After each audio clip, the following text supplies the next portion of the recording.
So here we say that blood, which consists of colloidal particles, right? Colloidal particles, it's it's a colloidal solution of albuminoid substance, right? So blood has colloidal particles, right? So when you rub alum, right, at the place where you get a cut with a razor, right? So rubbing with alum will stop bleeding, right? So let's find out the reason why bleeding gets stopped. Alum contains aluminium ions, right? And this blood, which is a colloidal sol, right? It's a colloidal solution of albuminoid, right? So these colloidal particles, right, in blood contains charge, right? Negative charge, right? So when you rub aluminium or when you rub alum, right, aluminium ions from alum will remove charge from the colloidal particles in gold, right? So once the colloidal particles on gold gets neutralized, right, they would be able to come close to one another, because now once the charge on the colloidal particles is removed or neutralized, there is no repulsive force that acts when colloidal particles come close to one another. That repulsive force tends not to join the colloidal particles, right? Due to the repulsive force, the colloidal particles don't get joined, right? When they come close to one another, they experience a repulsive force, right? So they keep suspended in the solution. But since aluminium ions from alum removes the charge, right, from the colloidal particles, so now the colloidal particles in gold, which are no more colloidal particles, will come close to one another and they form bigger particles, right, which will result into coagulation of blood, right? So once the blood gets coagulated, the arteries will get sealed and hence the flowing of blood will stop, right? So mostly the question that you get is, when you get a cut with a razor, right, why the rubbing of alum will stop bleeding, right? This kind of question is generally been asked in exams, right? So you will explain that alum contains aluminium ions which will neutralize the colloidal particles which are present in blood, right, which will result into the coagulation of blood. Once the charge is removed from the colloidal particles, they will come close to one another, forming bigger particles, hence coagulation results, right, for the blood, right, and the arteries are sealed, bleeding will get stopped. Now there is one more important application, right, which is smoke precipitation, right? Smoke, we know, if you have seen chimneys, right, in outer areas, chimneys has a lot of harmful gases that is coming out of it, right? Now before these gases come out, right, out of the chimney, generally what is done to the smoke particles, right, smoke contains carbon particles, right? Carbon, which is a colloidal solution, its smoke is a colloidal solution of carbon in air, right? So we need to free the smoke, right, free smoke of carbon particles. So we do this in a technique called as smoke precipitation, right? So smoke coming out of the chimneys contains colloidal particles, right, colloidal carbon particles dispersed in air, right? So smoke, this is known as smoke precipitation, right, where smoke contains carbon particles dispersed in air, right? So now we need to free smoke of these carbon particles. How we will do this? There is something known as Cottrell's precipitator, right? Because the device to precipitate smoke is used by scientist Cottrell, so we also call it as Cottrell precipitator. And this precipitator contains a knob, right, and this knob is charged to a very high potential, right? And we know that carbon particles, these are colloidal particles, right, and are charged, right? So when this smoke will pass through that smoke precipitator. The knob, right, which is charged to a very high potential, the knob will attract these carbon particles, right? And when carbon particles would be attracted towards the knob, the charge on the carbon particles will get neutralized. It's same as electrophoresis that we have discussed in previous properties of colloidal solution. So once the charge on the colloidal particles gets removed or neutralized, the carbon particles are no more now suspended in air. The carbon particles will combine and they precipitate and settle down, and the smoke that is coming out of the chimneys is free of carbon particles, right? I'll repeat: smoke precipitation, right, in which we try to remove carbon particles from the smoke that is coming out of the chimneys, right? So what we do is we pass this smoke through this smoke precipitator. We also call it as a Cottrell precipitator because the device was first used by Cottrell, right? So once this smoke passes through this precipitator, this precipitator contains a knob which is charged to a very high potential, right?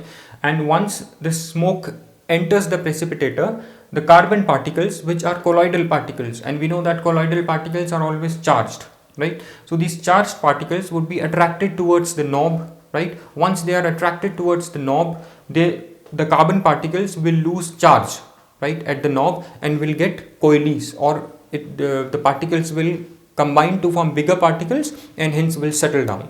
So the smoke coming, so now once they settle down, the carbon particles are no more suspended in air in the smoke. So the smoke that is coming out of the chimneys does not contain carbon particles, right? So this is how smoke is freed from carbon particles, right? Smoke which is coming out of the chimneys, right? And there's one more application which is in rubber industry. Rubber industry, we know that rubber is made from latex, right? And latex is a colloidal solution.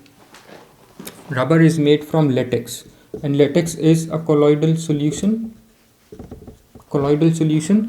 that contains, right, latex is a colloidal solution that contain negatively charged rubber particles, right? And these negatively charged rubber particles are protected by via a gelatin, right? We know we have studied protection of colloidal particles, right, where we used to add lyophilic colloid to a lyophobic colloid to protect it, right, where lyophobic colloid will start acting as a lyophilic colloid, right?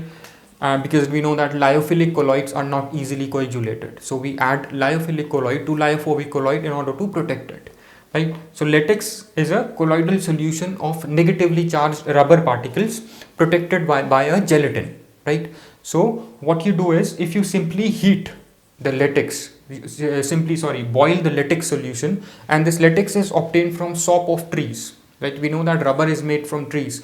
So this latex that contains rubber is obtained from latex, right? So this latex which is obtained from sop of trees, right, is boiled, right? You just simply boil it, or just boil it with acetic acid solution, right? So once you boil it with acetic acid solution, or just if you normally boil it, the negatively charged rubber particles, right, will get coagulated, right? So once you boil it, negatively charged rubber particles will get coagulated, right? So once these negatively charged particles are coagulated, right, so the coagulated mass, right, in order to make rubber, we know that this coagulated mass, right, is vulcanized. What you do in vulcanization, where you heat this coagulated rubber with sulfur, right? So what you get is a vulcanized rubber, right? And vulcanized rubber can be put to various uses, right? So this is important application of colloids, right? And just to repeat once more, right, it is obtained, latex, right, rubber is obtained, we know, from latex, right? And latex, we know, is a colloidal solution of negatively charged rubber particles, right, which are negatively charged rubber particles, right, these are dispersed in water. That is why it's a colloidal solution. And these negatively charged rubber particles protected by gelatin, right, as I said before. And it is obtained from sap of certain trees, right. And on simply boiling or treatment with acetic acid, the protective coating of gelatin, right, will break and the rubber gets coagulated. We know that since we have this latex or this colloidal particle, rubber particles are protected with this is protected with gelatin, so we need to break that protective layer, right. So we break the protective layer by boiling it or by treatment with acetic acid. So once you boil it or treat it with acetic acid, the gelatin layer is removed, right, and the rubber particles, right, will get coagulated. That is, their charge will get removed, right. And once charge is removed, the colloidal particles will come close to one another, which are no more colloidal. The particles will come close to one another and they form coagulated rubber, right. And this coagulated rubber is heated with, or it's vulcanized, it's vulcanized with sulfur, right. And once you get a vulcanized rubber, it can be put to various uses. And we know that nowadays we are doing coating of rubber on iron articles and on plastics.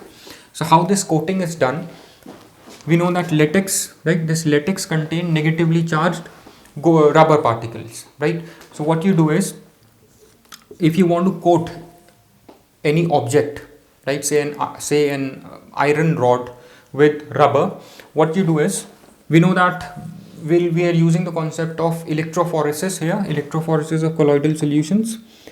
Rubber is negatively charged, right. So we know that negative charge will move towards positive electrode, which is your anode, right.